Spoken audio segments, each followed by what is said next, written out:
엘리사벳이 해산할 기한이 차서 아들을 낳으니 이웃과 친족이 주께서 그를 크게 긍휼히 여기심을 듣고 함께 즐거워하더라.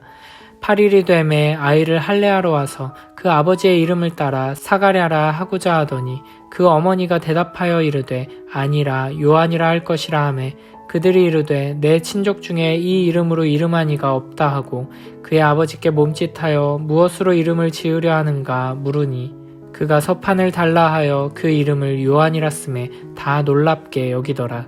이에 그 입이 곧 열리고 혀가 풀리며 말을 하여 하나님을 찬송하니 그 근처에 사는 자가 다 두려워하고 이 모든 말이 온 유대 산골에 두루 퍼지매 듣는 사람이 다 이 말을 마음에 두며 이르되 이 아이가 장차 어찌 될까 하니 이는 주의 손이 그와 함께 하심이러라.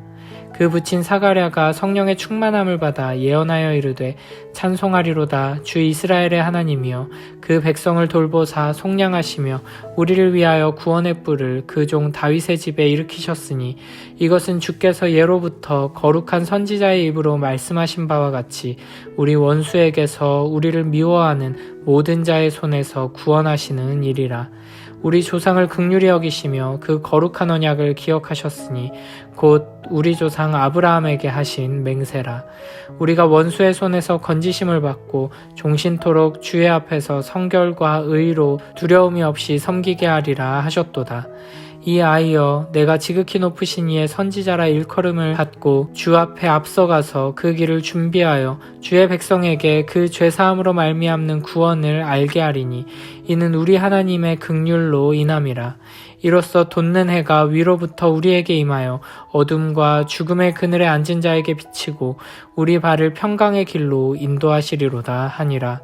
아이가 자라며 심령이 강하여지며 이스라엘에게 나타나는 날까지 빈들에 있으니라.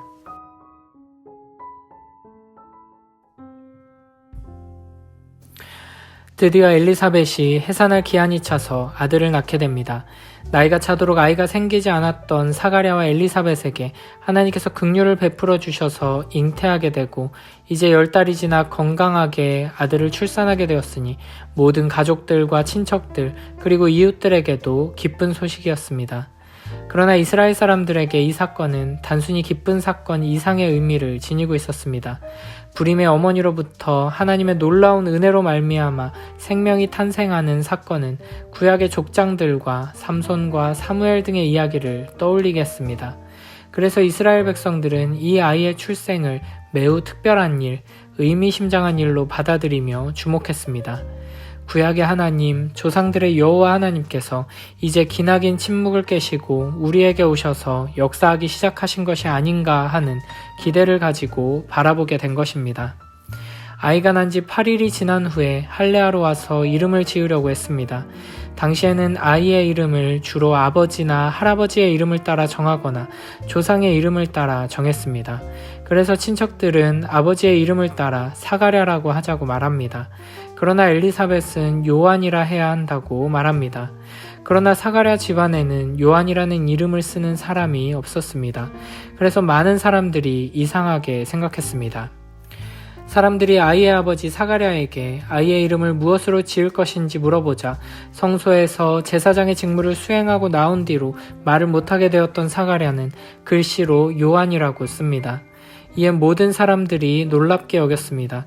아이의 이름을 요한이라 짓는 것은 당시의 관습을 거스르는 행위였기 때문입니다. 하나님께서는 세례 요한이 가족들의 이름을 따르지 않고 당시 모든 이들이 따르던 관습을 따르지 않도록 함으로써 이 세상을 뒤집는 하나님 나라의 영원한 왕이신 예수 그리스도를 예비하는 자로서의 정체성을 보여주시는 것입니다. 이렇게 아이의 이름을 천사가 정해준 대로 요한이라고 짓게 되자 사가랴의 입이 열리고 혀가 풀리면서 말을 하여 하나님을 찬송하게 되었습니다. 불임 부부에게서 아이가 탄생한 것도 예사롭지 않은 일인데 그 아이의 이름을 짓는 과정에서도 관습을 깨트리는 방식을 보여주며 10개월 동안 벙어리가 되었던 아이의 아버지가 다시 말하게 되는 신비한 일도 일어나게 됩니다. 이 사건을 목격한 사람들 그리고 소식을 접한 사람들은 한결같이 하나님께서 놀라운 일을 행하시는 것이 아닌가 하는 기대와 소망에 들썩이게 되었을 것입니다. 그래서 65절, 66절에서는 이렇게 말합니다. 그 근처에 사는 자가 다 두려워하고 이 모든 말이 온 유대 산골에 두루 퍼짐에 듣는 사람이 다 이 말을 마음에 두며 이르되 이 아이가 장차 어찌 될까 하니 이는 주의 손이 그와 함께 하심이러라. 사람들의 기대는 헛된 것이 아니었습니다. 어두운 침묵의 시대가 끝나고 영원한 빛이신 그리스도께서 오시기 전에 그 길을 예비할 자가 등장했습니다. 하나님을 향한 끝없는 배반과 우상숭배, 불신앙과 불순종으로 인해 언약적인 저주 아래 놓이게 된 이스라엘의 비참한 현실은 사가랴가 요한이 잉태되어 엘리사벳의 뱃속에서 자라나는 동안 벙어리가 되었던 모습을 통해 상징되었습니다. 그리고 이제 요한이 태어나자 사가랴의 입이 열리게 됩니다. 하나님의 가장 무서운 저주는 다름 아닌 하나님의 말씀이 닫히는 것입니다. 우리 삶의 가장 어둡고 비참한 시간은 하나님께서 침묵하시는 시간입니다. 반대로 하나님께서 우리에게 주시는 가장 놀라운 축복은 우리에게 하나님의 말씀이 선포되고 들려진다는 것입니다. 세례 요한의 탄생 장면을 통해 우리는 하나님의 말씀이 모든 회복과 축복의 시작이라는 것을 다시 한번 생각하게 됩니다. 세례 요한을 통해 그리스도의 오심이 선포되고 예수 그리스도를 통해 영원하신 하나님의 말씀이 우리에게 오셨습니다. 그리고 이제 우리는 매일매일 하나님의 말씀을 듣고 묵상하고 붙들 수 있는 놀라운 특권을 누리게 되었습니다. 매일매일 좋은 설교들을 쉽게 접할 수 있으며 무엇보다도 하나님의 말씀이 한 권의 책으로 우리 손에 쥐어져 있습니다. 그리고 성령 하나님께서 우리 안에 계셔서 이 진리의 말씀을 읽고 이해하고 깨닫고 믿고 순종할 수 있도록 일하십니다. 우리 삶에 이 말씀의 은혜가 회복되기 시작하면 우리 삶의 모든 문제들이 회복되고 하나님의 놀라운 축복이 임하게 될 것입니다. 하나님의 말씀이 열리는 것이 우리에게 가장 큰 축복이며 은혜라는 것을 기억하며 매일매일 부지런히 하나님의 말씀 앞으로 나아가는 우리 모두가 되길 축복합니다. 67절부터 80절에서는 세례 요한의 아버지 사가랴가 성령의 충만함을 받아 예언하여 부른 찬송이 등장합니다. 그런데 이 찬양은 자기 아들에 대한 내용이 아니라 마리아의 뱃속에 있는 아기 예수 그리스도에 대한 내용으로 가득 차 있습니다. 이는 사가랴가 예수님을 메시아로 자기 아들 요한을 그 메시아를 예비하는 자로 정확하게 인식하고 있다는 것을 보여줍니다. 먼저 사가랴는 하나님께서 그 백성을 돌보사 속량하시며 우리를 위하여 구원의 뿔을 그 종 다윗의 집에 일으키셨다고 찬송합니다. 메시아는 마치 전쟁에서 적군과 싸워 승리를 가져오는 위대한 용사, 다윗 왕조의 훌륭한 왕의 이미지를 가지고 있습니다. 그런데 여기서 사가랴는 하나님께서 구원의 뿔을 다윗의 집에 일으키실 것이다 라고 기대를 담아 선언하는 것이 아니라 이미 이루어진 일에 감사하고 노래하는 것처럼 과거형으로 일으키셨다 라고 말합니다. 성령 하나님께서 주시는 믿음으로 하나님께서 이미 이루신 일을 바라보며 선포하고 있는 것입니다. 이어지는 찬양 속에서 70절에 예로부터 거룩한 선지자의 입으로 말씀하신 바와 같이 라는 표현이나 72절에 그 거룩한 언약을 기억하셨으니 라는 말과 73절에 우리 조상 아브라함에게 하신 맹세라는 표현 등은 세례 요한의 탄생과 예수 그리스도의 탄생이 하나님께서 이스라엘과 맺으신 언약에 따라 행하시는 일이며 이미 선지자들을 통해 예언되었던 바로 그 약속이 성취되는 것임을 보여줍니다.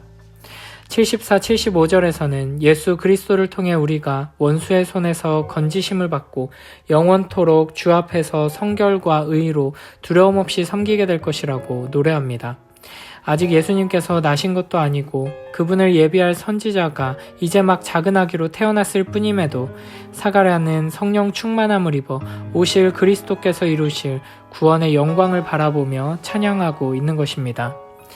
그리스도께서는 우리를 원수의 손에서 건지시며 영원하신 하나님 품에 안기게 하시고 기쁨으로 하나님을 섬기며 하나님께 영광 돌리는 삶을 살아갈 수 있도록 인도해 주십니다.